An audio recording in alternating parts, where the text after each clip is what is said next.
If you are pregnant and dealing with sciatica, here are 3 things that you need to be doing from a prenatal chiropractor. First step, we need to stretch out and decompress our lumbar spine. Here are 3 variations for that. The first is a simple child's pose, sinking back onto your heels as much as you can. I also like to add in going side to side to stretch your lumbar spinal muscles too.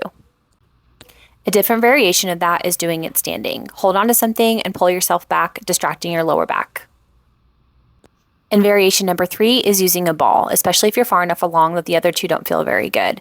Push yourself back and see if you can feel a really nice stretch in your lumbar spine. Next up, we need to mobilize our hips and our joints. Here are 3 great moves for that, starting with these 90-90 hip switches. I recommend doing these with your hands supported behind you. Next up are these quadruped rocks, which really help get some motion into your lower back and your hips, and they also feel amazing. And last up are these adductor rocks, which are great for both your inner thigh and your hip muscles. This is a fan favorite with pregnancy as this area gets super tight. And last up, we need to make sure to stretch our hip muscles. I will show 3 variations of this as they can get kind of hard to do as your belly grows. This first variation is just lying on your back. Bring your knee to your opposite shoulder to stretch your hips, glutes, and piriformis. The next variation is very similar, but you're just sitting instead of laying down. Same premise, bring your knee to your opposite shoulder.